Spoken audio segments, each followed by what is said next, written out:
Small Town, where we're talking to entrepreneurs, community leaders, policymakers, and more to find out how they're building things in small towns. I'm your host, Shelby Smith.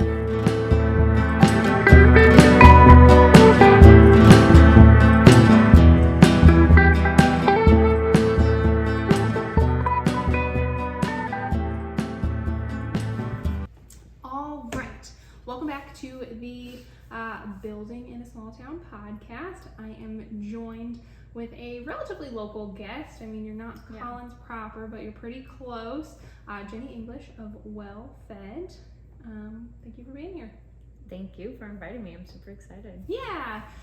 So just want to start off with like your background. Did you grow up here in Central Iowa, in rural Central Iowa? Are you from somewhere else? Like, what's your story? Yeah, so I did grow up from rural Central Iowa in LaGrande, Iowa. So right in between Marshalltown and, like I say, the Meskwaki settlement. And so pretty small town. I couldn't tell you what the population is. I don't know things like that, but small. And went to East Marshall there, which is also like a small rural community school. So after graduating there, I went to Iowa State, started a while ago.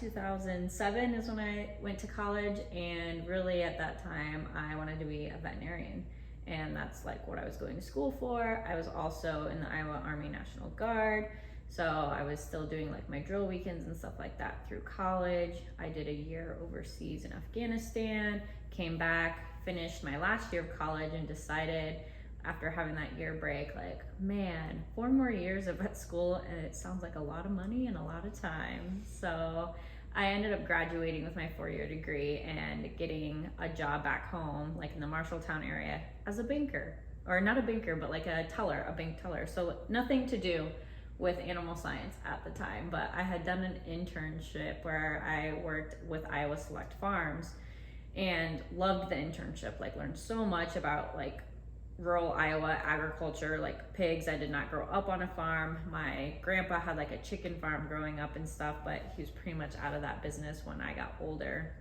So it was really cool just to like kind of immerse myself in that and learn about it, but also learn that like, yeah, I do not want to work like in a farm, in a processing, like that whole spiel. Really appreciate all the work they do, not for me. So then I was approached by a company local in Ames called Beringer Ingelheim, and they are an animal health vaccine and research development company. So I started as a temp there. Like I worked at the bank for not even a year. I feel bad. My best friend got me the job. She was supposed to get like her little like referral bonus, and I was like 2 weeks before, and I was like, ooh, I got this really good job offer. Gotta go. But started there, and I worked there for 10 years before my new venture with Well+Fed Life and starting my own business here in rural Iowa, based out of Collins, kind of online though, so pretty much anywhere. But yeah, so then you went to Iowa State with animal science and then went a totally different track. I think that's super common. What year were you in Afghanistan? So I was deployed from 2010 to 2011 during Operation Enduring Freedom. So it was one of the biggest Iowa deployments ever. There was about 3,200 soldiers from like Iowa and some of the units from Minnesota as well that was over there. Okay, and what was your role within the Iowa Army National Guard? Yeah, so also very different than other things that I'm involved in, but I was human resource specialist. Okay. So, and specifically overseas, I was in charge of all the awards that soldiers received over there. So I was at brigade level. So at the brigade, we were in charge of like knowing where all the units were, all of the battalions and things like that. And so helping the units and battalions with their awards for the 3,200 soldiers that were over there, whether that was like Purple Heart from like combat action badges, silver stars, bronze medals, things like that, basically overseas medals, things that we just got for going over there and being involved in the war. So it was honestly, I was in the National Guard for 9 years, best year of being in the National Guard, because I actually felt like I had a purpose and got to do something and was working towards something instead of just like the drill weekend where it was like, okay, let's do another death by PowerPoint of training or learning things. And that like killed me because I'm like, I have so much stuff at home I'd rather be doing. But being overseas, it was a really great experience. So yeah. So when did you join the National Guard in college or like straight out of high school? Like what was the reason for doing that? Yeah, so I am very much a planner. So I always have a plan in place before I pull the trigger on anything. So I joined as soon as I turned 17 when I was a junior in high school because I knew joining the military was going to pay for my 4-year college. So that is the reason I joined. I had to get my parents to sign off on that for me. My dad was all like, oh, I don't have to pay for your college? All right. And my mom was like, are you sure you want to do this? I don't know. And I'm like, yeah, I think I do. And I was really involved in sports and stuff. So I knew like the physical part of joining was like, I was like, oh, this will be a challenge. Like I'm athletic, but maybe this is going to be hard. So I joined and did what they call like a split training option. So I went to basic training my junior year, came back, finished my senior year of high school, and then did my like advanced individual training my senior year. And I will say for sure, the physical training was probably the easiest part of all of it. And I was not expecting the mental hardness and like training that came along with that and being away from like home for the first time, really. Yeah, for sure. So, you said you're really athletic. Like what sports did you do in high school? You only did them at the high school level? Like what was your thing? All of them. So I talk with this about my clients a lot too, because it's so different now. I feel like when I talk to clients and their kids are in activities and they're like, they have the one sport that they do. And now they do it like year round and like do travel teams and AAU. And I'm like, no, like my parents were like, you're going to do the school sports where the bus takes you and brings you. And, we're not going to do a whole lot extra outside of that. So yeah, I was in cross country. I did volleyball in middle school, but then I fell in love with running. So I did cross country in high school. I did basketball, I did track, softball, and yeah, all the sports 4 years around, or all years. Yeah. The Dinsdale twins were East Marshall, weren't they? They were not East Marshall. I'm pretty sure they were like Dyke, New Hartford or something. Okay. But they ran. Yes. Okay, I was gonna say that would. I knew of them very well. They were both really good. They were very, very good. I want to say they were a year ahead of me, and so I ran into them whenever back in the day. Yeah, they were very good. I think they went on to run at Nebraska. I think they went on to run professionally too. So. Oh, really? Yeah. Oh, wow. They were very good, like very talented. Yes. But like your twin sister is your best training partner, like that. It's like almost like cheating. So they were not East Marshall. Yeah, they were some little school over there. I can't off the top of my head. Dyke, New Hartford doesn't quite sound right either. It sounds too far north. But anyways, so gotcha. So then that started. You got the job with using your animal science sort of in how do you say that again? Beringer Ingelheim. Yeah, it's German. Yeah, it's I know their new building that they built in the research park. Like I drive past it all the time, and in my head I never like say the name out loud kind of a deal. So then talk me through what made you decide to leave that and take the leap into self-employment and Yeah, so when I was going to college, I also had a passion for nutrition. So I actually have a minor in human nutrition as well. And when I was in college, I was also, kind of like, well, I want to be a vet because vets make money. Turns out vets don't make that great of money, especially with all the debt they have and the like mental stress. They have like one of the highest suicide rates for like professionals. Yeah. So I liked human nutrition, got a minor in that, but I didn't know how that was going to make money, honestly. I was like, I don't know what kind of job I can get with this besides a registered dietitian. And I'm just not a huge fan of the registered dietitian route. They definitely have a role and are needed, but to me, like, it's part of our healthcare system that's flawed, of that, like, oh, let's train you to how to help somebody that already has diabetes or already has heart disease or already has something that you have to help treat instead of prevent. And I'm like, I would rather help people, not get that sick to start with and prevent it. So the registered dietitian route just didn't feel right to me. So I went ahead, continued my schooling, went the animal science route, got that job, actually went back for my master's. So I have a master's in veterinary microbiology because that was helping me in my career at the time push that way. But still, to correlate to like what I do now, tons of research and like reading information and learning how to decipher, you know, what's a good study, what's not a good study, like what really matters or not. And so that kind of came to like 2019. I had a personal like event happen, or a goal that I set for myself. I turned 30 and I was like overweight and not like happy with the way I looked. And I was like, I'm not buying a bigger size of jeans. Like I'm only 5'1", so I'm already like small in stature to begin with. And I'm like, I refuse, like something's gonna change.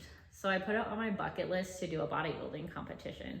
And I signed up for that in the spring of 2019. So that was kind of like my personal like motivation, and I had no idea like what to do. I was just like, well, I'm gonna reach out to a couple friends that I know have done this before and ask them, you know, how they got started. They're like, well, you're definitely gonna need a coach. Like, here's a couple coaches we recommend. And I reached out to one of them and she's like, yep, I'm still coaching. Like, if you wanna do this, I'll take you on. I do all my coaching online. She was based out of like the Grimes area. And I was like, okay, perfect.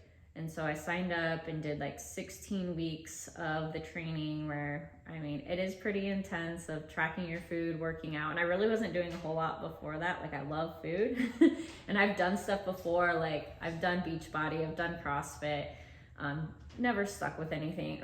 Did the 7-day, I don't know, cabbage diet thing. I don't know if you've heard of that cabbage soup diet.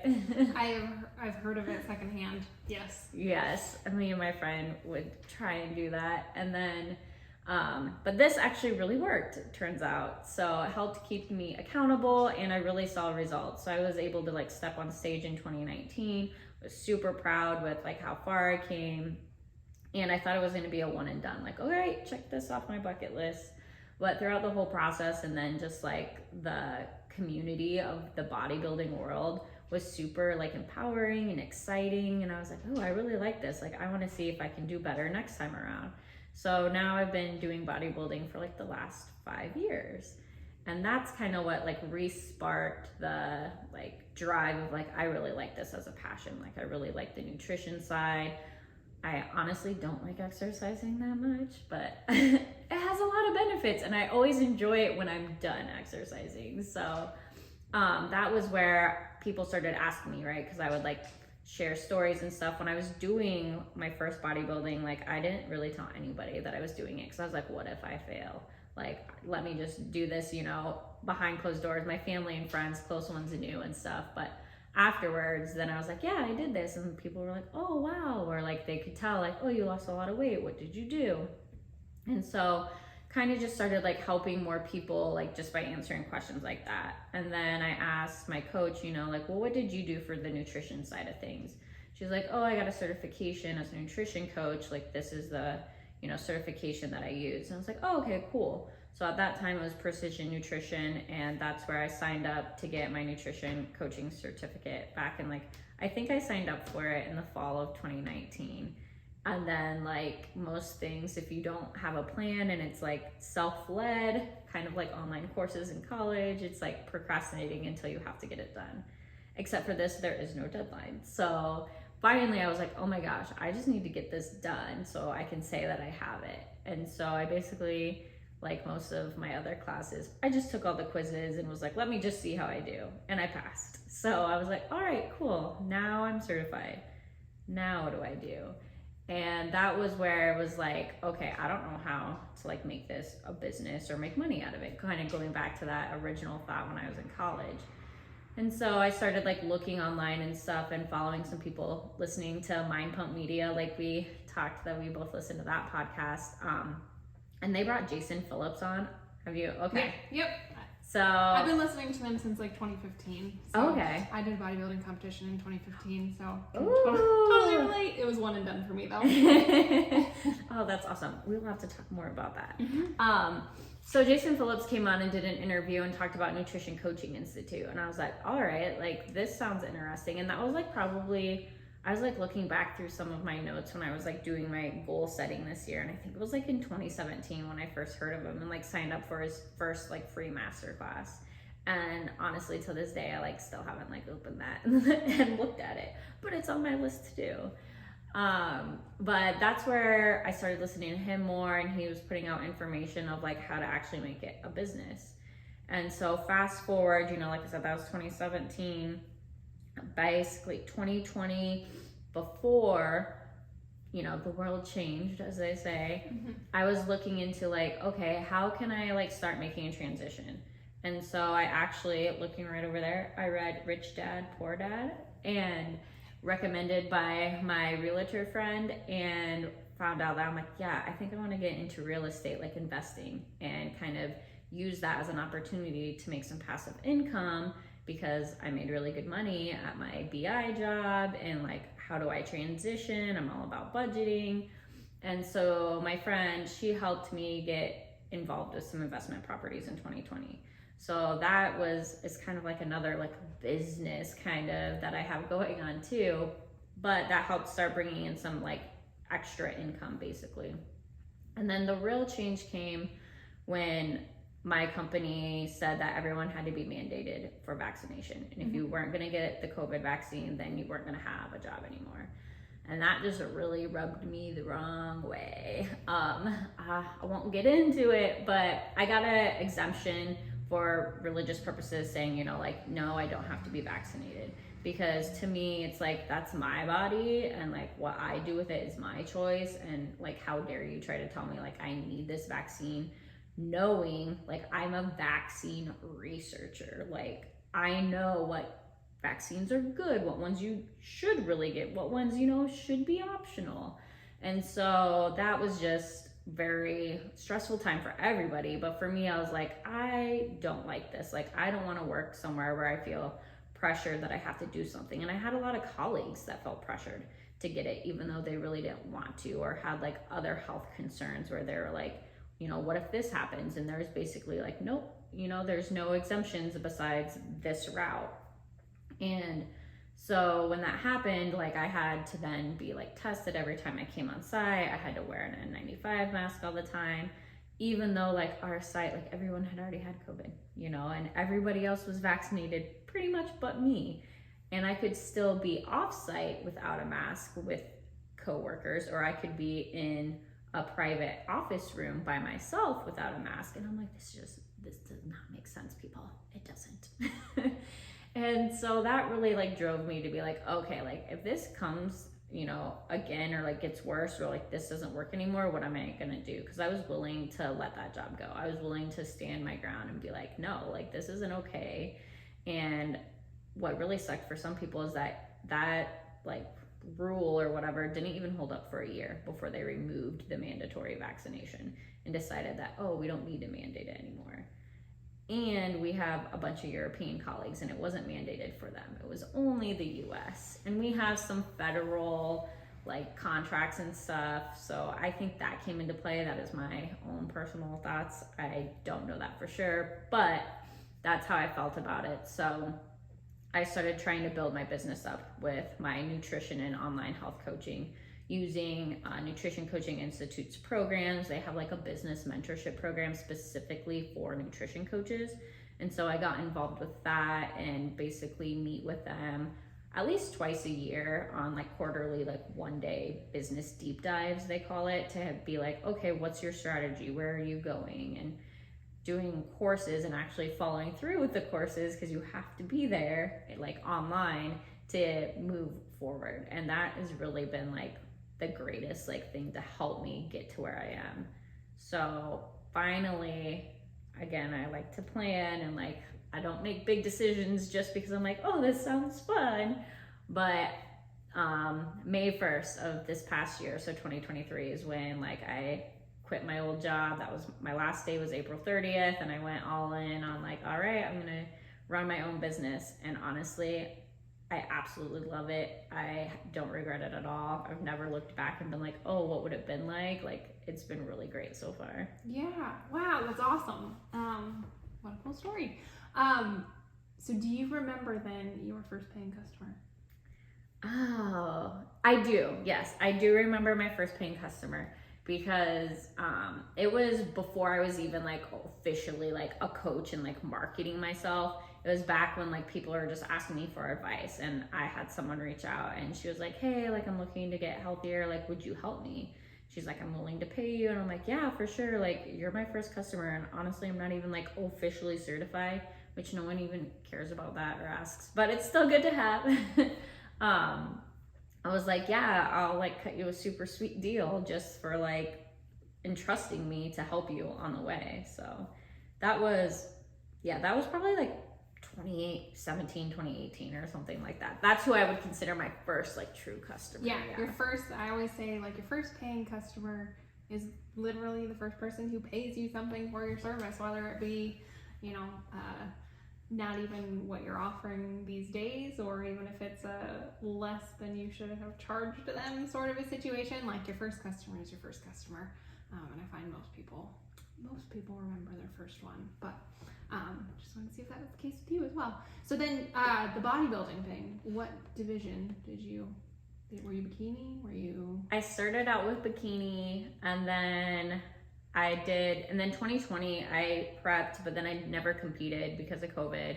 2021 I actually did bikini and figure, and then I did that as well in 2022, and this past year I did wellness, which is a new like division category that just came out a couple of years ago. What is wellness? Is it like a mix between bikini and like is it, or do you have to do more things? Yeah, so it's most similar to bikini, but bikini is more like symmetrical top to bottom. Wellness is really more like a woman like shapely figure. So lower body is more developed, so glutes, thighs, hamstrings, and then your upper body is less developed. So really thinking about like I say like most natural women's like body build shape of like lower body, and then is bigger, upper body is like smaller, so not as developed back. Like in figure it's very much like your back needs to be developed more. In bikini it's more of like soft looks, not as much muscle, so it's kind of in between, but it's kind of its own category too, I feel like. Yeah, and that definitely fits my body type best because I'm very like quad lower body dominant.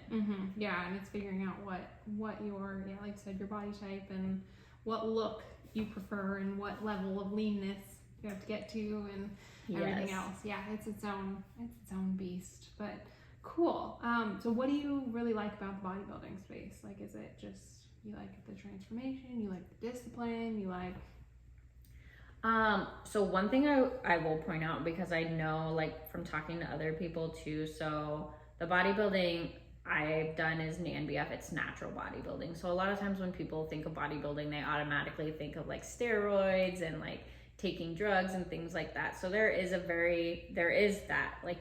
definitely more of that type of bodybuilding, I think, than there is natural bodybuilding. So natural bodybuilding is what I do. I'm very much about like, what can my body do on its own, not like what can I take to like look a certain way or get the strongest. So with natural bodybuilding, that's probably the thing I like most about it, is that you're really testing your own natural ability of like how far can you push yourself. But then also what I like obviously the stage, the competition, you are competing, you know, against others, but it doesn't feel like that. Like the whole day of like competition, everybody is excited, everybody's cheering everyone else on, like everybody on there and at that stage like deserves to be there and like probably deserves to win, because everybody knows how much time and discipline and effort that went into it. So it's not like one of those sports where it's like, oh, like I'm just like so much better than you, like why didn't I win? I'm sure there's like some people that do feel that way, but for the most part, like everyone is just super uplifting and encouraging, which is also super helpful when you are wearing like a tiny bikini and heels. Like the last thing you want is like someone throwing shade at you. Yes, oh for sure. So then are you still working with a coach on that side? Is it the same coach? Did you pick a new coach? Like, are you doing your own thing now that you're certified and all that? No, I'm not doing my own thing because I'm not enough self-discipline to actually hold myself accountable, which is what I tell a lot of my clients. I'm like, your coach has a coach, let me tell you. Yeah. I've had several coaches throughout like the 5 years. The first coach that I started with, loved her. She decided she wasn't going to coach bodybuilders anymore though, and she was going to go more into like the lifestyle coaching. So then I had to find a new coach, and coaching is definitely like, a lot of times when you are a coach or like you know, a business owner and you have competition, right? You could be selling the same like product or service, and a lot of coaches or business people get hung up on like, well, how do I stand out, or how is this different than, you know, someone down the street? And it's like you are the difference, and people connect different with different people. So in finding a new coach, like I had one coach who like I really liked him, but his approach just wasn't like what worked for me. And then I started working with another coach based out of Minneapolis. I loved her, used her for 2 years, and she was really great at doing like the bodybuilding, getting me ready for competition. But I'm sure maybe this is part of the reason maybe you didn't do it again, or a lot of struggle for people is it's not the discipline leading up to like the stage. The reverse. Oh yeah. Absolutely 100%. It's the reverse. So like that coach for me wasn't ideal for the reverse, because a lot of coaches that do the bodybuilding, in my experience anyways, are really focused on the exercise, and that's what they started at. They started as a personal trainer and then did like the nutrition as a side part, where for me and like people that do NCI, I would still say a lot of them are personal trainers first and then do nutrition coaching. But for me, like I'm nutrition coaching first, because I believe diet is 80% of it, exercise is 20%, and you have so much more opportunity to get results faster because you eat every single day, at least 3 times a day, hopefully. Like you should be at least eating 3 times a day. So I now have a new coach that I met through doing like my business deep dives when I was out in Montana last fall. And so he's my nutrition coach now to help coach me through the reverse diet, because I knew I was gonna need like super accountability. I'm like, I need to be able to call and text you like whenever, like if I have a craving come up, or if I'm like, oh my gosh, I stepped on the scale and this happened, or I fell off and like went on a binge, now what do I do type thing. Even though I'm a coach and I know what to do, right? Like if that was a client coming to me, I'm like, okay, calm down, this is just what you need. But having that outside accountability and just to like talk it and have someone like say it back to you is like so different than you trying to tell yourself in your head. Yeah. Oh no, that makes total sense. That was any time that I've had a coach through any of my athletic endeavors or anything like that, I am 1,000% more likely to follow the plan, even if, like you said, I can write the program, I can write the plan, but just having that outside third party maybe telling you what needs to be done, or you know, talking off the ledge in that situation. Yeah, no, mine was one and done for a multitude of reasons, but that's not my thing. It was the only time in my life, the only quote unquote sport in my life where I played basketball in college and then played overseas.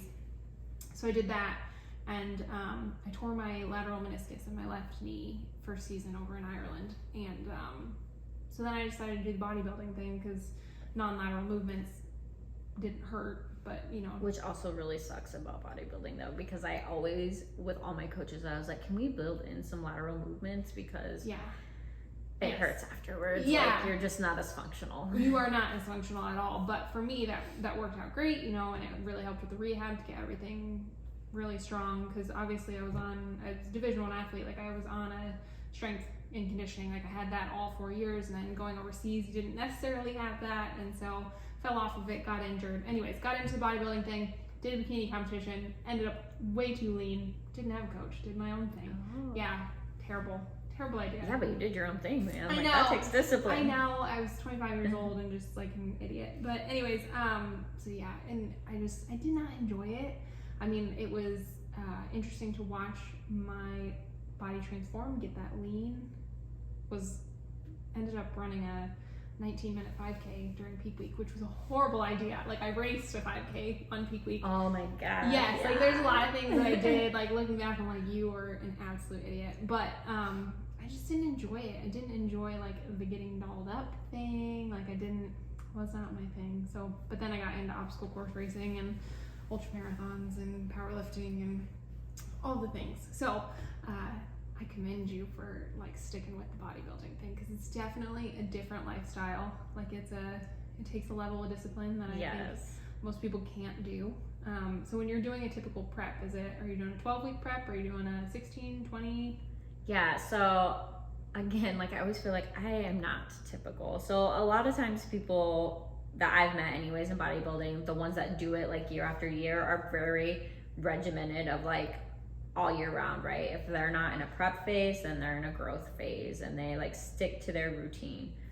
Man, I suck at routines. So I like to do it because I'm like, I need practice at routines, like especially when you own your own business, like you have to have a routine and it has to be pretty good.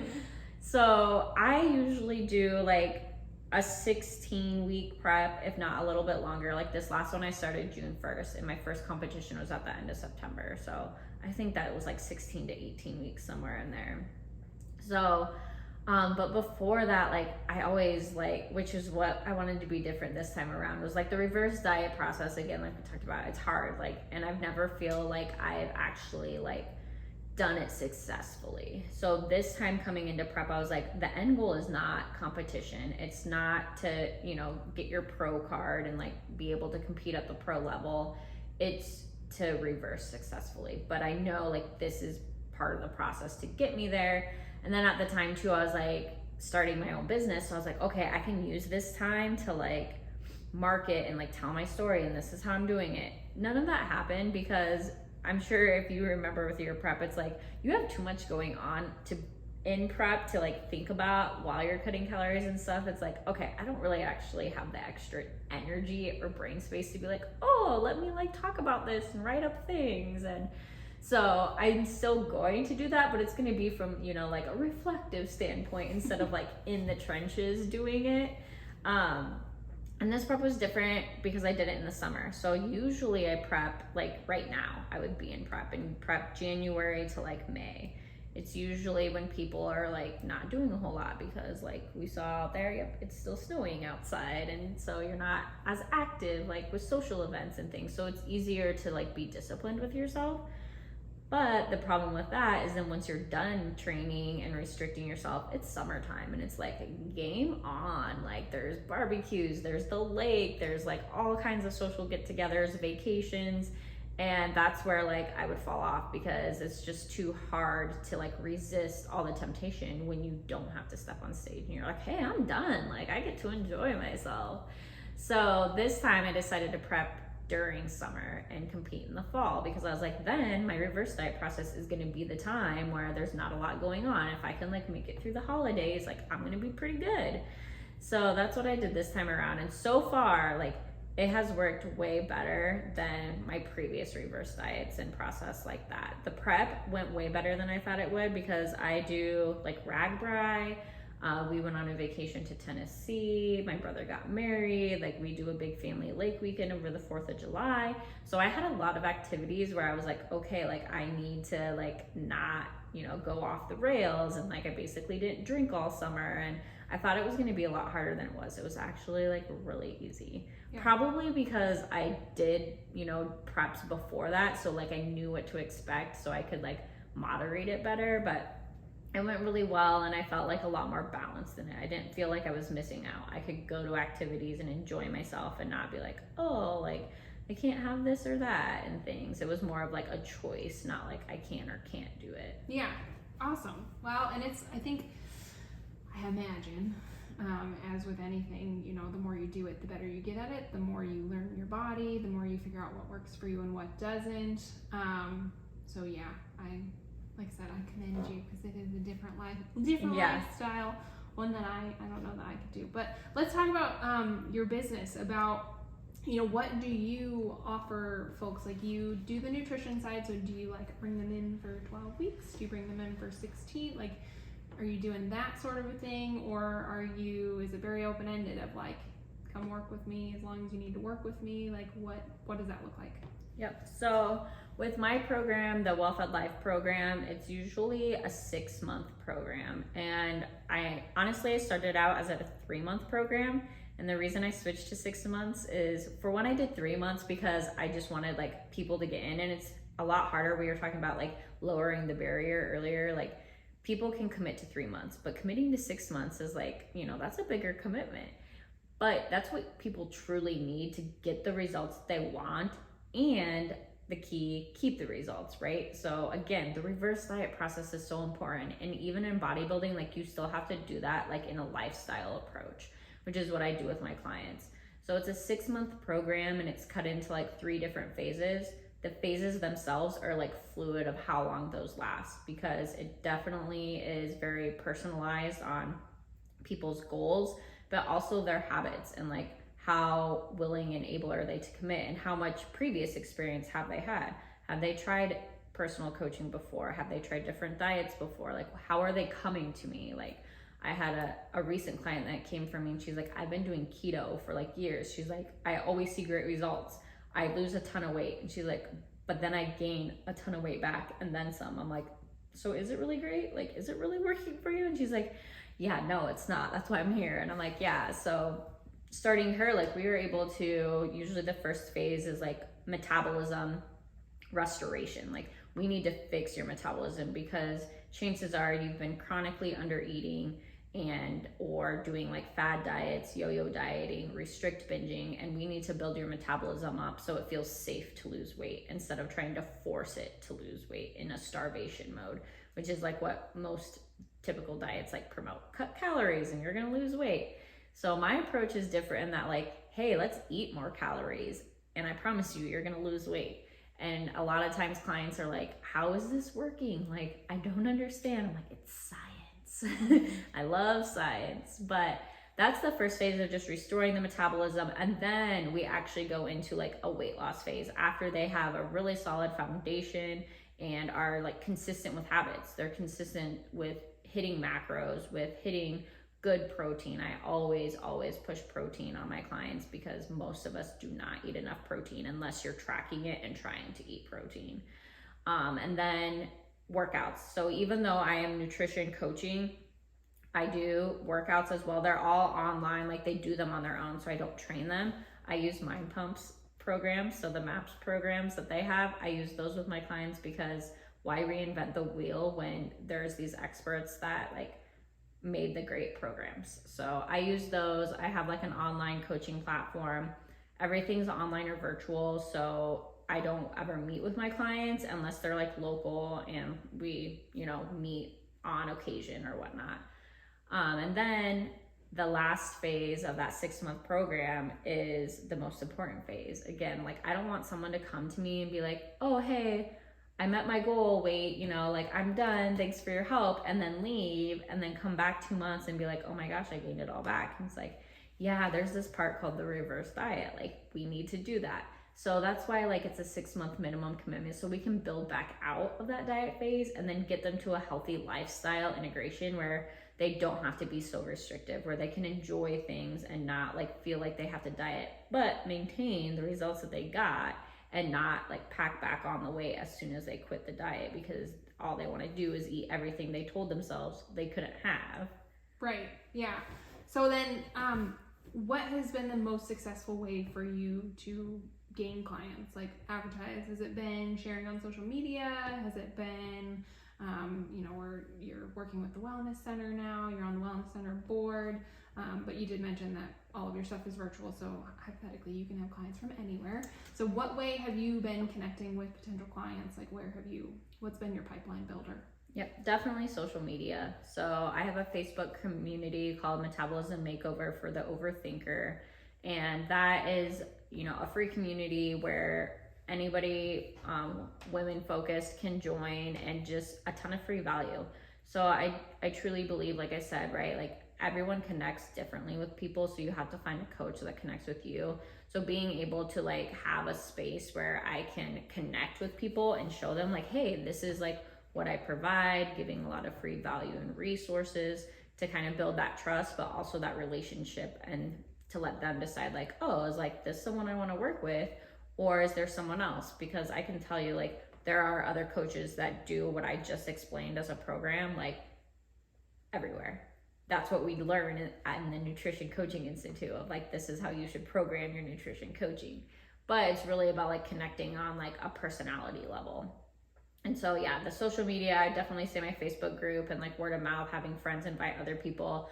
And then I offer free challenges like throughout the year in that group.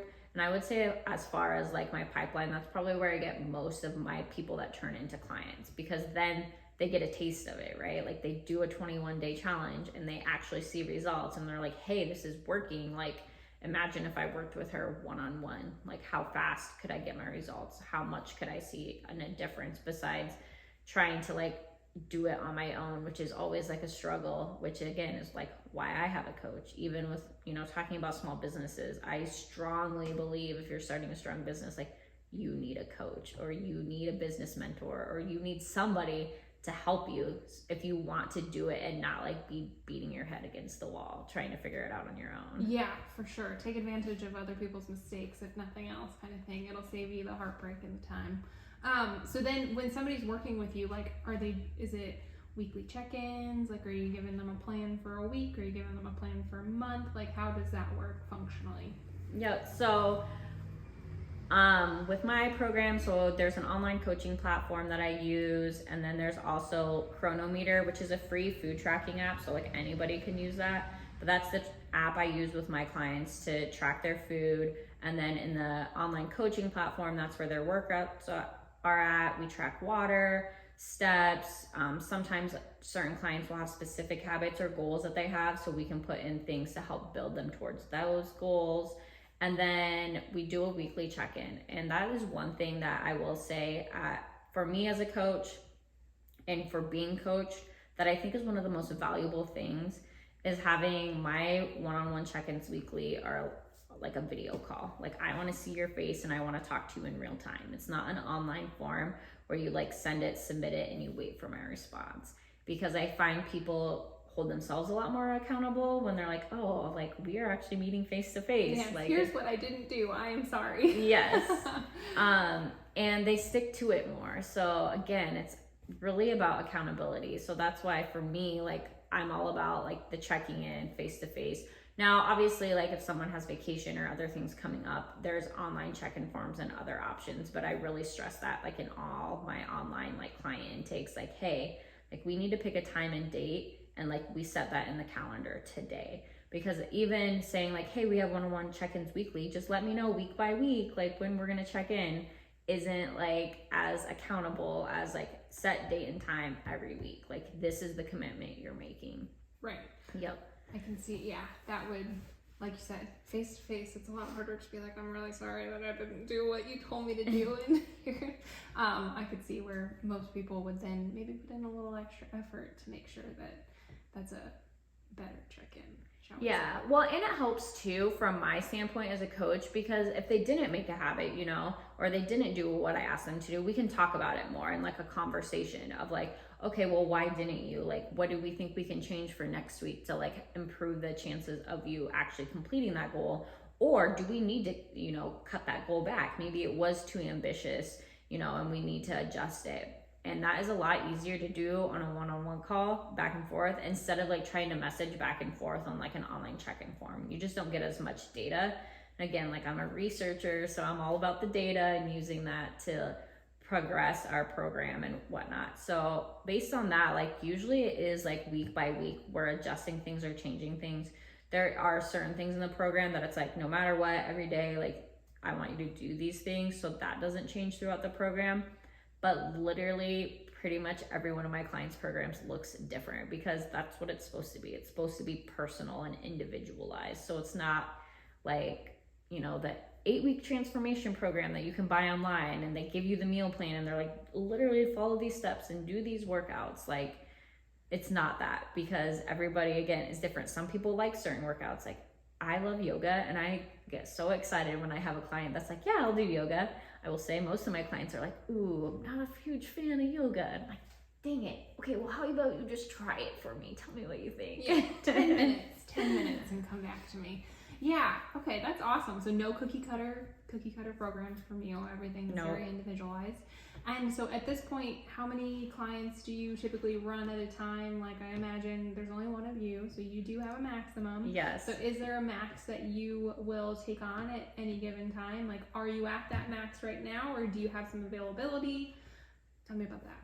So since I started officially like online coaching full time back in May, I've been continually growing my client basis. So I'm not at my max yet. My max goal for myself right now is like 20 to 25 clients, because I feel like that's where I can still provide that like personal level of coaching with that one-on-one calls, because when you do get higher than that, it's a lot harder to schedule a 30-minute call with, 40 people every week versus the 20 to 25 people. And right now, if I remember right, because I just onboarded some new clients, new year, that's a big time for me as a coach to get new people on. So I think I'm like between 15 and 18, I think. Because I do offer, so I just did like a scholarship offer. I do it once a year where I put out an application, anybody can apply to get 3 months of free coaching. So I have clients from that get to experience it for free for 3 months and see the progress along that way as well without having to like commit, because personal coaching, it is an investment. Like it does require commitment, discipline, but also money.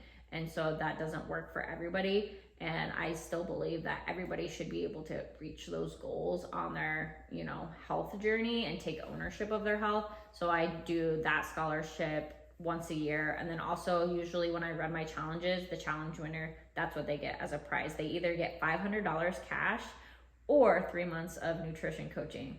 And I'm excited, at least, but that no one's ever taken the cash. Everyone's like, no, I want the nutrition coaching. Like, that's what I'm here for. And so that always makes me excited too for them. That's awesome. That's a good prize too for a challenge winner. And typically, like when you do those challenges, like what's the criteria to win? Is it just like you stuck to the challenge, or is it like a transformation piece? Like what does that look like? So again, it varies because this is my first year, right? So I'm like trying out different things to see what works best and what doesn't work, and what people stick to. So usually my challenges are no longer than 21 days because that's like long enough. Like first week, everyone's on board. Second week starts getting a little shaky. Third week, like you have the people that are like, yeah, I really want this for myself. So the criteria is usually like very minimal because again, I don't want to make it too complicated, but like, did you finish the challenge? Did you show up for the last call? Or did you fill out the post-challenge survey? Like, did you do the things all 3 weeks? So usually that like narrows it down honestly on its own pretty quick on who's like the remaining like contestants or whatnot. So, and then after that, it does come down to consistency. So I don't do transformation challenges of like who lost the most weight or who had, the most body fat percentage change. For one, here in Iowa, there's not a lot of places, honestly, that you can go to get your body fat tested like accurately. Fit Farm in Ankeny does have like an in-body scan for free, so I use that a lot.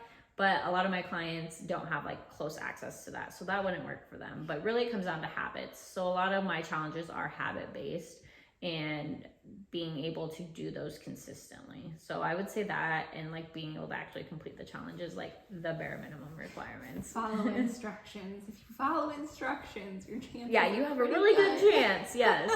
Isn't it funny that like that even that bare minimum, sometimes people just can't even stick to it. But yeah, it happens. So okay, awesome. So what would you say in the last 5 years is like a belief or habit or just something that you've changed your mind on that has just changed the way you think about things? Ooh. It's a hard one. It is. I think probably the biggest thing that I could say is that the whole thought of like, I have to go to college and get a degree so I can get a profession and work like in your regular 9-to-5 job. Like that was something that was just like, that was the expectation growing up and like going to school, like that's what you were working towards. And just listening and like learning more on my own through like podcasts and like entrepreneurs of like, that's not necessarily like the best route to get you to where you want to be. Like I have had so much more, I feel like, personal success and growth and being able to be like, what can I do on my own to like earn an income, or what do I really enjoy to do to like make or create businesses or different things. Like I know before we sat down here, we were talking about the tea and the coffee bar over there. Like that's what I did this weekend, was like redo a coffee bar. So much work and money spent in paint. It would have been way better to just buy one online and have it shipped to my front door. But I'm like, I created this, like this looks great. Like it just fulfills me so much more. And like really trying to teach that, like kind of a little bit to my niece and nephew of like, what are you going to do when you grow up? Like, is that what you really want to do? What are you passionate about? Like, maybe you should learn more about business. Like, I so wish that I would have went and done more business classes in college. But then I have friends that were business majors and they're like, literally taught me nothing about business and being an entrepreneur. So you are not missing out. I'm like, okay, that makes me feel better. But I would say that has definitely been the biggest shift, starting like again with the rental properties that I have. That was kind of, I feel like my first like step towards like, okay, I'm like an entrepreneur doing this on my own, and then starting my nutrition coaching business. And then I have an idea to start another business, a little like Airbnb tiny home business thing. I just gotta get my sister on board with a lake property that we have in southern Iowa. And like thinking about that gets me super excited. So I think that would probably be the biggest shift in 5 years, is that I don't have to work at a company for 20 years to earn my retirement and be able to like then get to live the life that I want to live after retirement. You know, it's like I'm living the life that I want to live like right now, and it's been awesome. That's awesome. Very cool. So then you've been in business for about a year now, a little over a year? Yep, just over a year from when I officially kicked off my like Facebook group. So that's when I like and got my LLC like last November. So yeah. So that was a big step. So then what's really worked for you in the last 12 months? It could be in the business space. It could be like in the personal space. Like, is there something in the last 12 months that's like, you look back and you're like, that really worked. Like we are carrying that over into 2024. Is there something like that? Yeah. Routine, systems, structure.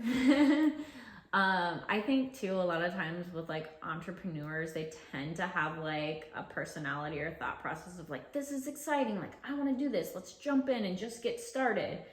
And then not realizing like, okay, like pushing out, like that's what leads to burnout a lot of times. And I've like felt that even on myself, like I'm just going to keep, you know, chugging along. Like I just need to do this thing next and this thing next. But when I take the time to do like my business quarterly meetings, so I had one in Arizona at the end of September with Jason Phillips. Like he's there, we all get together, it's like 4 or 5 of us, and we talk about our businesses, and then we set the goals for like the next 3 months.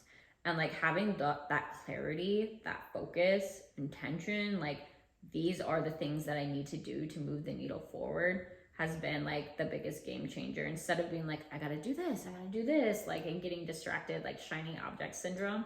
So definitely having like a plan mapped out and like focusing more on like, what is my routine or what does work best for me? Because everybody is different. And so trying to still figure that out for myself of like, okay, when do I work best to do like creativeness or posting on social media? So systems, like having a routine, and then consistency, always consistency. The more consistent, like the more things compound and get better. So, and I'm sure that's exactly what you're telling your clients as well, is consistency. You know, it's probably absolutely. Things you're, again, it's kind of like, you know, you said your coach has a coach, and the reason is you know this, like you know these things, but it's always good to have somebody keep you accountable and realizing that, yeah, this seems like a little baby step that's not going to make any difference today, and it won't today, but you'll do it again tomorrow, and you'll do it again the next day, and you'll do it again the next day, and then by the time you get to a week, you're like, oh, okay. Yes. It starts to make sense. And it's always the small habits that people are like, why am I doing this? I'm like, I promise you, like, this is what's going to set you up for long-term success. It's not like doing, you know, this super extreme dieting, or like when I get clients and I'm like, all right, like I'm ready to diet. I'm like, oh, not yet. Like, let's just wait. Because really those small habits over time is what like leads up to the big gains. And it's hard for us to like have the patience and discipline, but it always is better in the long run. And I think that probably works for businesses too. And right, it's like the 5-year mark of like whether like your business has like made it or not. And I think a lot of times people don't make it to that 5 years because they don't have the routine, the system, and the structure in place, and they've just been grinding until they can't grind anymore. Yeah, I think that 5 years is a big mark. It's there's a lot of things. There's a lot of things that I think people, if they took a step back and we're not always working in their business, but working on it and had the space or the time or the mental capacity to do it, I think a lot of problems would potentially be solved. I don't know, easy for us to armchair quarterback it, but yeah, putting the systems in place, even if it doesn't necessarily make sense at the time, will pay dividends down the road. And so but at the same time, like at some point in early on, you need to have some sort of positive feedback. So again, sometimes it's removing the barrier or lowering the barrier, lowering the expectation, if you will. Like you can see the end goal that you really want, but then breaking it down into the steps is not always the easiest thing, which is why you hire a coach. Yeah, it's called the boring work in the NCI, and it's so true. Like even for me, like for the business side of things, it's like I really don't want to do this work because it doesn't seem as exciting and fun, but I really need to do this work for the long term. Yeah, without a doubt. And but sometimes it's hard to see all of it compound. I totally get it. So then what are you super excited about in the next 12 months? Well, so much. I will say that I have not fully done my 2024 goal setting yet, and I know it's like the 8th or whatnot, but I'm all about giving myself the whole month of January to kind of plan for that. Yeah, let it settle in a little bit. See what it's gonna be. But I would say for the next 12 months, coming up soon, NCI has Coaching Con 2024, so that's a big like nutrition coaching conference down in Orlando, Florida. I went to their one last year. That was in Arizona. So much fun. A lot of good speakers. So I'm really looking forward to that. Really looking forward to my next quarterly meeting so I can like show up and be like, hey, like look at all the things I did. Like, no, I didn't do everything, but making progress. And then also, I'm just trying to think like if there's anything like personal that I'm really looking forward to. Probably the summer, and just like that's more of a time like where I get to relax and enjoy more too, because usually I'm not getting new clients in the summer because people are like, no, it's like fun time. I'm not trying to like lose weight. I'm trying to just enjoy, wherever I'm at right now. So it does slow down a little bit during that time. And then also I hired like a marketing coach because I know like this past year, that is just like something I've really struggled with, of being consistent with, of like, how do I manage all of this like marketing that I'm supposed to do to get more clients and to get like a steady stream without like having it consume like my life every day for a certain period of time. So I'm really looking forward to working with her in that respect of like, again, how can I do this, consistently long-term in a routine where I'm not going to burn myself out, because I'm so scared that like that will happen, because I know that's a big thing. And so trying to plan and prevent that. So I'm excited to see like how she helps me in this next year and getting that accomplished. So I feel like more of a balance with that. Yeah. I think, again, it just kind of goes back to what systems, you build the good systems. Everybody thinks that it's, I don't know, you get to whatever goal, you get to whatever achievement that you want, and everybody thinks that it was, talent and hard work and all of that got you there, and it was, but ultimately the reason you got there was because you had some sort of a system in place that enabled you to get there.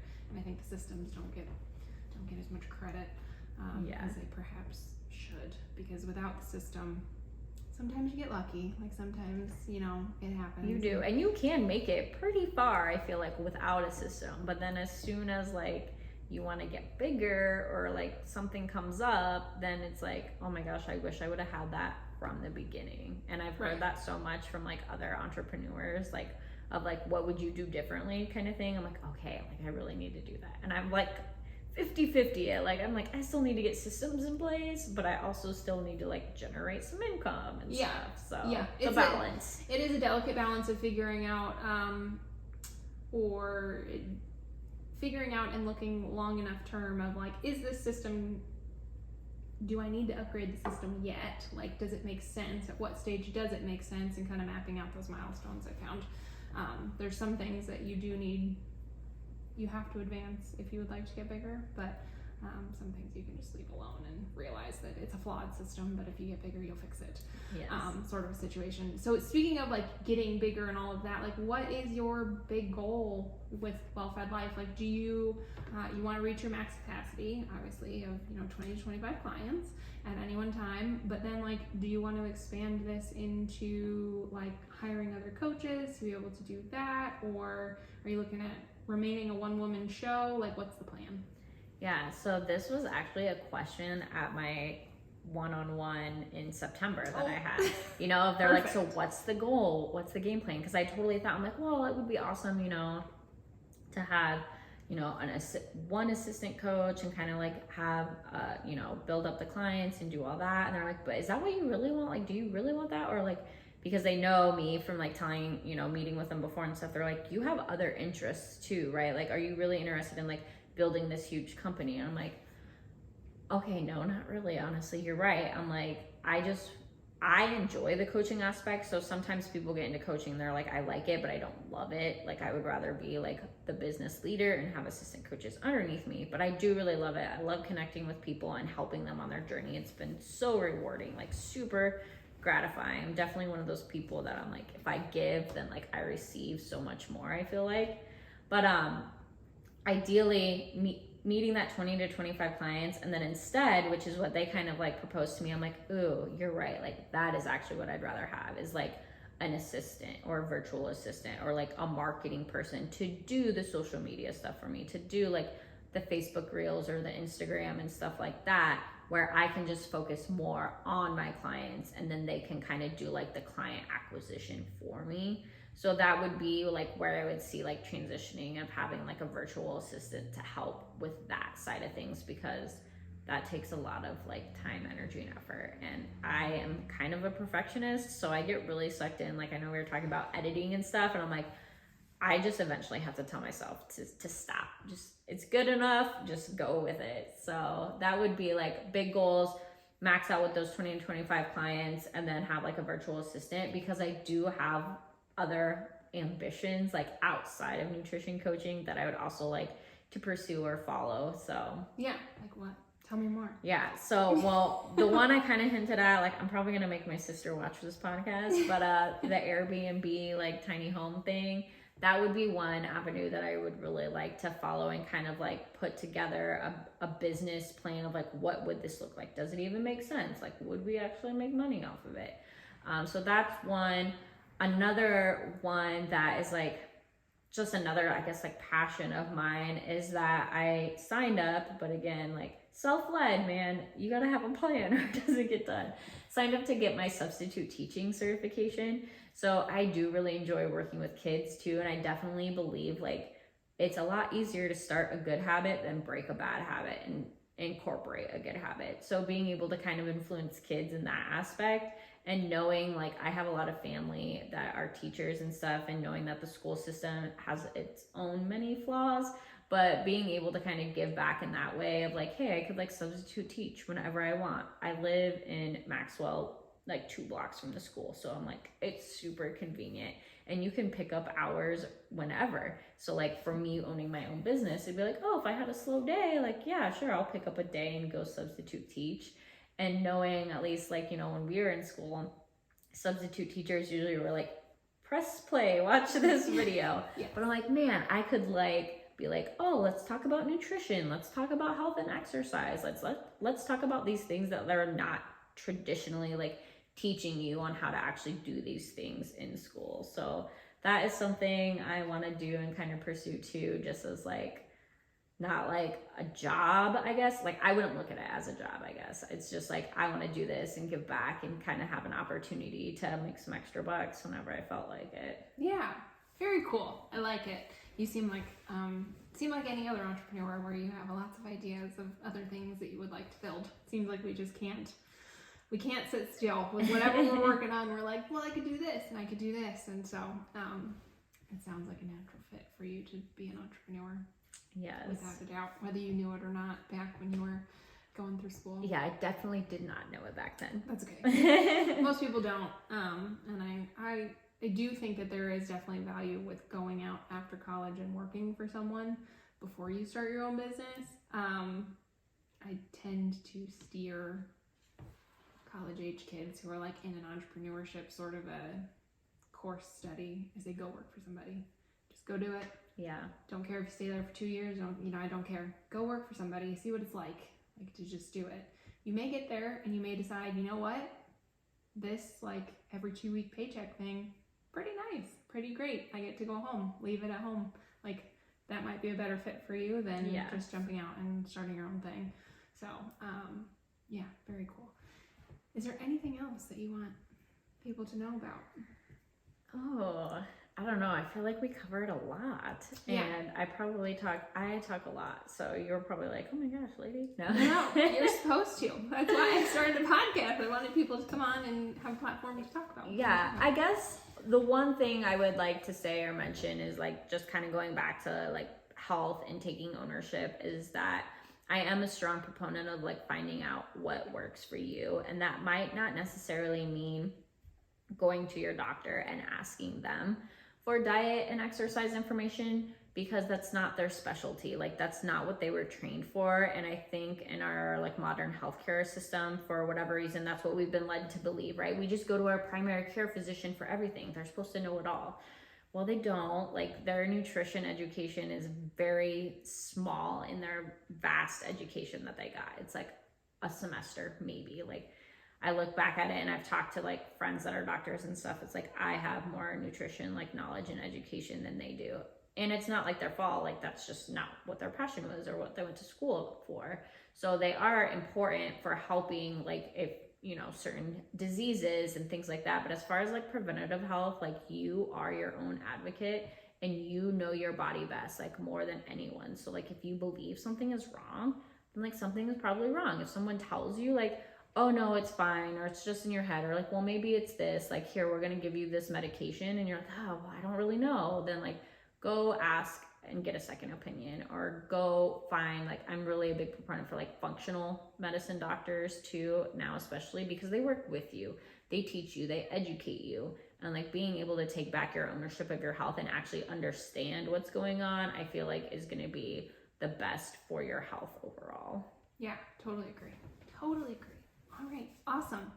Well, thank you so much for coming on today and telling me all about Well+Fed Life. And if people want to follow you, want to, inquire about being a client, if they just want to learn more, where should they go?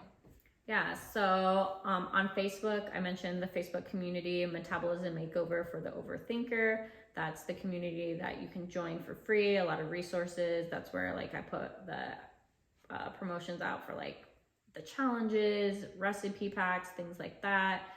You can find me personally, Jenny English, on Facebook, or I do have a Well+Fed Life Facebook page that you can view as well. On Instagram, it's wellfed.jen, and that's also like on TikTok as well. I do some funny videos that are also hopefully provide some information as well. And I think that's it. I do have a YouTube channel too. It's not like very big. It's mostly exercise based. So that's also like at a Well+Fed Jen. So awesome. Well, I will make sure that I put all those links in the show notes as well, so people can just go in there and click on them. But thank you so much for sitting down today. Absolutely. It was really great. Enjoyed it. Thank you.